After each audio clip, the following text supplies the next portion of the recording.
Hello नमस्कार दोस्तों, आपका स्वागत है रोशन क्लासेस में। आज का क्लास 10th का जो है कि वैद्युत चैप्टर अध्याय जो 12 से है, जो कि लेक्चर नंबर आज 1 है, ठीक है। जिसमें हम पढ़ने जा रहे हैं क्या है, वैद्युत आवेश, इलेक्ट्रिक चार्ज के बारे में हम लोग पढ़ने जा रहे हैं आज के टॉपिक में।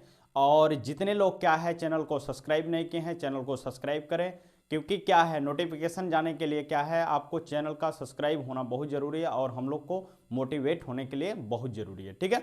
और वीडियो को क्या करें, ज़्यादा से ज़्यादा लोगों को शेयर जरूर करें। आज का वीडियो क्या है, इलेक्ट्रिक चैप्टर से फर्स्ट लेक्चर चालू करने जा रहे हैं, जो कि बोर्ड हाई स्कूल के बोर्ड एग्जाम की बात कर रहे हैं। तो बोर्ड एग्जाम के लिए बहुत इंपॉर्टेंट यह अध्याय है, ठीक है। चलिए बिना टाइम व्यतीत करते हुए देखते हैं क्या है इलेक्ट्रिक चार्ज क्या है। तो देखेंगे कि वैद्युत आवेश क्या है। इलेक्ट्रिक चार्ज किसी पदार्थ का वह गुण जिसके कारण उसमें वैद्युत क्या है, किसी पदार्थ का वह गुण जिसके कारण उसमें वैद्युत तथा चुंबकीय प्रभाव उत्पन्न होते हैं। वैद्युत क्षेत्र वह क्या है, वैद्युत क्षेत्र यानी हम कहेंगे वैद्युत क्षेत्र हो या चुंबक का प्रभाव हो। वैद्युत क्षेत्र यानी जो हम कहेंगे कि जिस भी किसी चीज का क्या होता है, फील्ड होता है, तो इसी तरीके से वैद्युत को होता है और क्या होता है, चुंबक का होता है। तो चुंबकीय प्रभाव या चुंबकीय क्षेत्र या हम कहेंगे वैद्युत क्षेत्र, इन दोनों के प्रभाव जो उत्पन्न करते हैं उन्हें क्या कहते हैं, वैद्युत आवेश कहते हैं। इसे स्मॉल क्यू से क्या करते हैं, प्रदर्शित करते हैं। यह क्या है, अदिश राशि है और इसका मात्रक एसआई मात्रक क्या होता है, कूलाम, और इसको डिनोट करते हैं कैपिटल सी से प्रदर्शित करते हैं।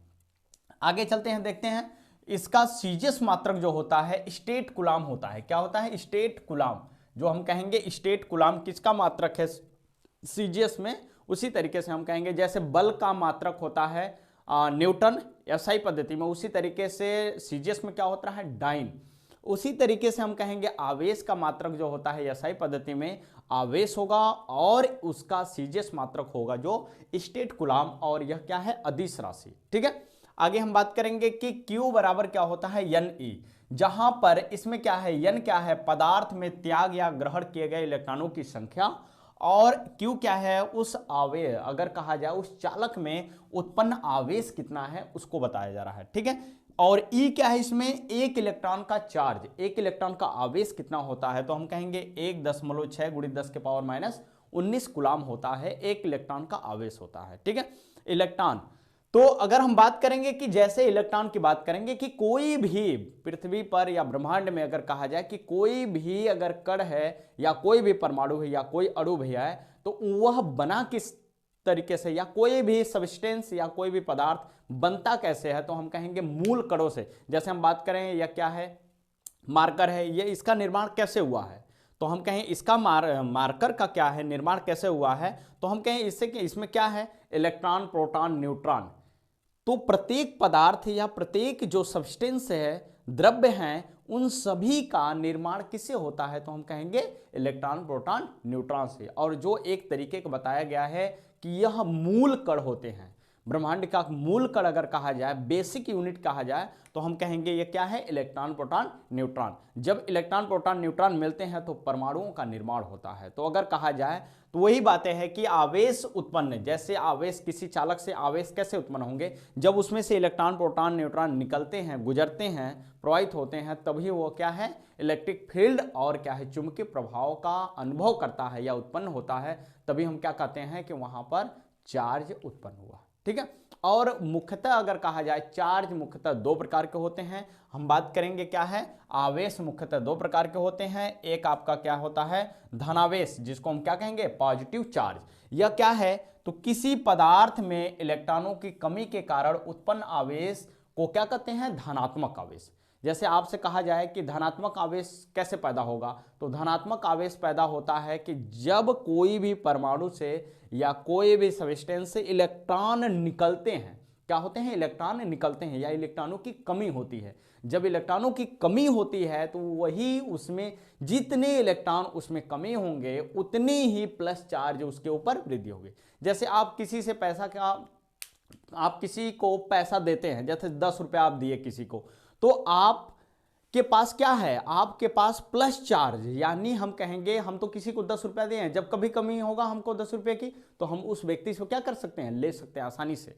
या जो व्यक्ति कोई लेता है तो उसके पास क्या होता है, ज्यादा होता है, ज्यादा हो जाता है, यानी हम कहेंगे उसके ऊपर ऋणात्मक आवेश हो जाएगा। मतलब वो किसी से कर्ज लिया यानी ऋण लिया, यानी हम कहेंगे फिर वो क्या हो जाएगा, ऋणावेश हो जाएगा। मतलब किसी पदार्थ पर इलेक्ट्रॉन की वृद्धि के कारण उत्पन्न आवेश को क्या कहेंगे, ऋणावेश कहेंगे। जैसे हम समझते हैं यहां पर, जैसे आप जानते हैं कि कोई परमाणु क्या है, सोडियम। सोडियम में इलेक्ट्रॉनों की संख्या यहां पर कितनी होती है, 11 होती है। अब इसमें से एक इलेक्ट्रॉन क्या हुआ, निकल गया, एक इलेक्ट्रॉन निकल गया, यानी एक प्लस चार्ज जो दिखाया गया, यानी एक प्लस चार्ज। तो इसकी संयोजकता कितनी हो जाएगी, अगर कहा जाए इसके वाह्यतम कक्ष, अगर कहा जाए कि वैद्युत धारा या प्रभाव होता कैसे है या वैद्युत धारा बहती कैसे है, तो हम कहेंगे मुक्त इलेक्ट्रॉनों की वजह से। मुक्त इलेक्ट्रॉन या फ्री इलेक्ट्रॉन जो होते हैं, वाह्यतम कक्ष में जो फ्री इलेक्ट्रॉन होते हैं वही वैद्युत धारा पैदा करने में प्रयोग करते हैं और उसी से आवेश उत्पन्न होते हैं। तो आवेश उत्पन्न होंगे, धारा उत्पन्न होगा। ठीक है, तो हम कहेंगे यहां मैग्नीशियम में, मैग्नीशियम परमाणु है, यहां पर क्या हो जाएगा, 2 इलेक्ट्रॉनों की कमी हुई, यानी 2 प्लस चार्ज इसके ऊपर हुआ। ठीक है, उसी तरीके से एल्युमिनियम में कितने इलेक्ट्रॉनों की कमी हुई, 3 इलेक्ट्रॉन निकल रहे हैं, तो इसमें कितने इलेक्ट्रॉन का आवेश होगा, हम कहेंगे 3 होगा, प्लस चार्ज होगा। ठीक है, और ये आप ध्यान दीजिएगा कि प्लस चार्ज आवेश से अगर हम कहेंगे वैद्युत क्षेत्र अगर बनाएं, तो प्लस चार्ज से विद्युत धारा की रेखाओं या विद्युत क्षेत्र की रेखाएं क्या होती हैं, निकलती हैं, यहां पर से क्या होती हैं, निकलती हैं बाहर की ओर। प्लस चार्ज क्या होता है, प्लस चार्ज से इलेक्ट्रॉन वैद्युत क्षेत्र की रेखाएं जो होती हैं बाहर की ओर निकलती है, बाहर यहां से निकलेंगी और कहां जाएंगी, अनंत में। प्लस चार्ज से निकलकर अनंत की ओर। और अगर माइनस चार्ज को बताया जाएगा, तो माइनस चार्ज को बताया जाए तो यहां पर इलेक्ट्रॉन क्या होंगे, वैद्युत क्षेत्र की रेखाएं क्या होती हैं, एकत्रित होती हैं, यानी अनंत से वह क्या होगा, किसी परमाणु पर क्या होगा, आएगा। तो जब हम कहेंगे कि वैद्युत रेखाएं जो होती हैं, वैद्युत क्षेत्र की रेखाएं जो प्लस चार्ज से क्या होती हैं, बाहर की ओर होती हैं, अनंत की तरफ, अनंत से जो आने वाली रेखाएं होती हैं वह कहां होती हैं, माइनस की तरफ होती हैं। ठीक है, और हम क्या है यहाँ पर ऋणावेश, यानी किसी पदार्थ पर इलेक्ट्रॉन की वृद्धि के कारण उत्पन्न आवेश को क्या कहेंगे, ऋणावेश कहेंगे। अब जैसे इसमें देखेंगे क्लोरीन में एक इलेक्ट्रॉन क्या होगा, उपस्थित हुआ, एक इलेक्ट्रॉन यहां पर क्या हुआ, उपस्थित हुआ, यानी इसमें 17 इलेक्ट्रॉन थे, अब यहां पे कितने हो जाएंगे, 18 इलेक्ट्रॉन। यहां पे जैसे सोडियम में 11 से 10 हुए थे, उसी तरीके से यहां पे क्या हुआ, वृद्धि हो रहा है, मतलब इलेक्ट्रॉनों की कमी नहीं हो रही है, वृद्धि हो रही है, बढ़ोतरी हो रही है। यहाँ ऑक्सीजन में 8 है, यहाँ 2 इलेक्ट्रॉन बढ़ जाएंगे, यहाँ कितना हो जाएगा, 10 इलेक्ट्रॉन हो जाएंगे। उसके बाद हम कहेंगे नाइट्रोजन यहाँ 7 है, 3 इलेक्ट्रॉन, इसमें क्या हुआ, वृद्धि हुआ, यानी हम यहाँ पे क्या कहेंगे, 10 इलेक्ट्रॉन की क्या हो जाती है, 3 इलेक्ट्रॉनों की वृद्धि हो जाती है, यानी टोटल कितने इलेक्ट्रॉन हो जाते हैं, 10 इलेक्ट्रॉन हो जाते हैं। ठीक है, तो हम कहेंगे यहां पर क्या होता है, ऋण आवेश और धन आवेश क्या होते हैं, आवेश की संकल्पना यही होता है कि इलेक्ट्रॉनों की कमी धनात्मक आवेश और ऋणात्मक यानी इलेक्ट्रॉन की कमी, ऐसा देखने के लिए व्यवहार में भी कहीं होता है। जैसे हम कहते हैं कि कांच की छड़ होती है, रेशम के कपड़े पर रगड़ा जाए, आपसे पूछ दिया जाए कि कांच की छड़, एक कांच की छड़ है, रेशम के कपड़े पर रगड़ा जाए तो कांच की छड़ पर कैसा चार्ज होगा और यहां पर कैसा चार्ज होगा। यानी हम कहेंगे कि जब कांच की छड़ को रेशम के कपड़े से रगड़ा जाता है, यानी हम कहेंगे उसमें इलेक्ट्रॉन की क्या होती है, कमी होती है, यानी कांच की छड़ पर क्या होगा, चारों तरफ प्लस चार्ज उपस्थित हो जाएंगे। ठीक है, वहां पर ऐसे देखने के लिए मिलता है। ठीक है, धनात्मक आवेश वहां बोलेंगे, ऋणात्मक आवेश वहां पर उत्पन्न होगा जहां पर हम कहेंगे कि जैसे एबोनाइट की छड़ होती है और फर होता है, या हम कहें बिल्ली की खाल होती। ठीक है, तो एबोनाइट की छड़ जो होती है, राड होती है, जो उसके ऊपर, फर के ऊपर क्या करते हैं, रगड़ते हैं, तो वहां पर क्या हो जाता है, वहां पर देखने के लिए मिलता है क्या कि एबोनाइट की छड़ पर इलेक्ट्रॉन की बढ़ोतरी हो जाती है। मतलब बिल्ली की खाल, यानी हम कह सकते हैं कि फर से इलेक्ट्रॉन निकलकर किस में आते हैं, एबोनाइट की छड़ पर आते हैं, ऐसा होता है कंडीशन। ठीक है, तो हम आगे इसी टॉपिक को देखते हैं, आगे क्या होता है इसमें। आवेश जो होते हैं 2 प्रकार के होते थे, क्या है कि धनात्मक आवेश और ऋणात्मक आवेश। तो ऋणात्मक आवेश और धनात्मक आवेश में कैसा संबंध होता है, तो अब देखते हैं क्या है कि नोट में करके कि समान आवेश को एक दूसरे को क्या करते हैं, प्रतिकर्षित, यानी हम कह सकते हैं कि एक प्लस चार्ज होगा और एक प्लस चार्ज होगा, यानी जब इनकी वैद्युत बल रेखाएं जो आपस में निकलेंगी, जो प्लस से निकलकर कहां जाती हैं, अनंत तक जाती हैं, तो यह क्या होगा, वैद्युत रेखाएं जो होती हैं एक दूसरे को काट नहीं सकती, असंभव है, यानी काटेंगी नहीं, क्योंकि दिशाएं दो हो जाती हैं, लेकिन वह काटती नहीं है। तो इसीलिए यह क्या होगा, यह अपने से क्या करेगा, जब समान आवेश होंगे, जैसे माइनस माइनस हो जाएगा, तो भी क्या करेगा, एक दूसरे को क्या करेंगे, यह प्रतिकर्षित करेंगे। तो वहां पर लिखा है कि समान आवेश को एक दूसरे को प्रतिकर्षित करते हैं, विपरीत आवेश एक दूसरे को आकर्षित करते हैं। यह भी समान है, यह भी समान है, यानी हम प्लस चार्ज कर दें, माइनस चार्ज कर दें, तो यह एक दूसरे को क्या करेगा, आकर्षित करने लगेगा। तो हम कहेंगे जहां पर भी विजातीय होता है वहां पर क्या होता है, आकर्षण होता है, जहां सजातीय होता है वहां क्या होता है, प्रतिकर्षण होता है, मतलब दूर दूर भागने की प्रवृत्ति होती है। ठीक है, वह आगे क्या है, आवेश के लिए धन व ऋण शब्द का प्रयोग सर्वप्रथम किसने दिया था, तो बेंजामिन फ्रैंकलिन ने। क्या है, साइंटिस्ट का नाम है बेंजामिन फ्रैंकलिन, मतलब धन व ऋण शब्द का सबसे पहले प्रयोग किसने किया था, तो बेंजामिन फ्रैंकलिन, क्योंकि उन्होंने, वह साइंटिस्ट जो ऐसे थे कि जो कॉपर की तार से पतंग को क्या कर रहे थे, उड़ा रहे थे, तो जब आकाशीय बिजली मारी थी तो वही तड़ित चालक की खोज भी यही किए हैं, और वही समय उसी समय बताया कि धन व ऋण चार्ज को सबसे पहले इन्होंने प्रयोग किया और सबसे पहले बताया। ठीक है, आगे हम कहेंगे कि वस्तुओं को आवेशित करने की प्रक्रिया सर्वप्रथम किसने बताई, तो आवेशित करने की, मतलब आवेशित किया जाए तो सबसे पहले किसने बताया, तो थेल्स नामक साइंटिस्ट ने बताया कि सबसे पहले आवेशित करने की प्रक्रिया को किसने बताया, तो थेल्स नामक एक साइंटिस्ट ने बताया था। जैसे क्या होता है कभी कभी कि किसी बच्चे को क्या करते हैं कि प्लास्टिक के चेयर पर बैठा कर क्या करते हैं, या तो पीछे से किसी चीज से क्या करते हैं, उसके पीठ पर मारते हैं, तो बार बार यह प्रक्रिया हो जाती है, क्या उसमें आवेश उत्पन्न हो जाते हैं, मतलब इलेक्ट्रॉन प्रोटॉन क्या होते हैं, एक दूसरे से वहां पर क्रियाएं होने लगती हैं, जिसके वजह से आकर्षित प्रतिकर्षित होने की वजह से घर्षण होने लगेगा, जिसकी वजह से वहां पर क्या होता है, इलेक्ट्रॉन का प्रतिकर्षण होने की वजह से ही क्या होता है, वहां पर आवेश उत्पन्न हो जाता है।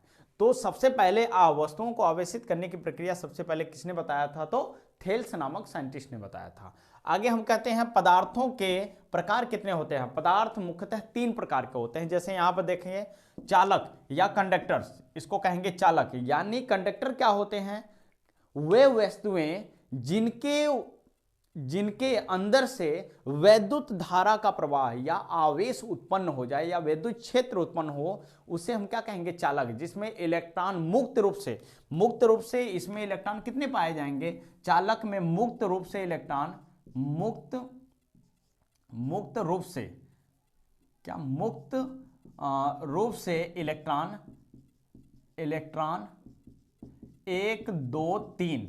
1 2 3 जिनके वाह्यतम कक्ष में इलेक्ट्रॉन होते हैं वह चालक कहलाते हैं, यानी वहां पर फ्री इलेक्ट्रॉन जो होते हैं 1 2 3 तक होते हैं, तो वही क्या करते हैं, वही वैद्युत रासायनिक क्रियाओं में भाग लेते हैं और वही संयोजकता के रूप में होते हैं, तो वही चालक का रूप का प्रदान करते हैं। ठीक है, चालक प्रदान कर रहे होते हैं।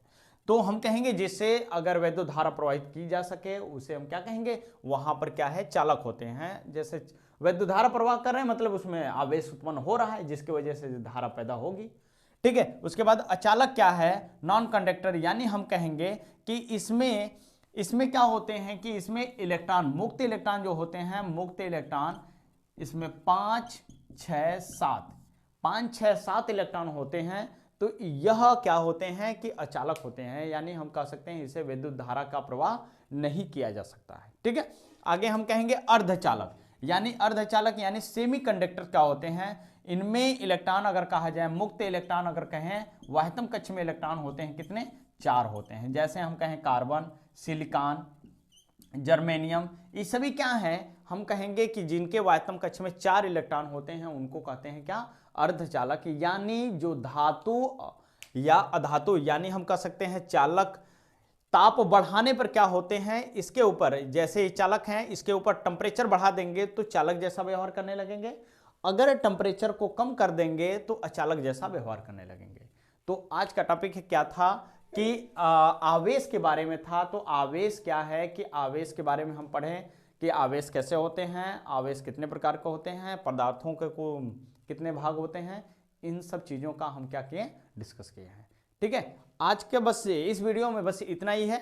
तो आगे आपका लेक्चर नंबर वैद्युत से ही क्या होगा, वैद्युत से लेक्चर नंबर 2 हाई स्कूल के या कक्षा 10 की अगर बात की जाए तो क्लास 10 में जो लेक्चर नंबर 2 पर वैद्युत धारा के बारे में हम लोग डिस्कस करेंगे। ठीक है, धन्यवाद।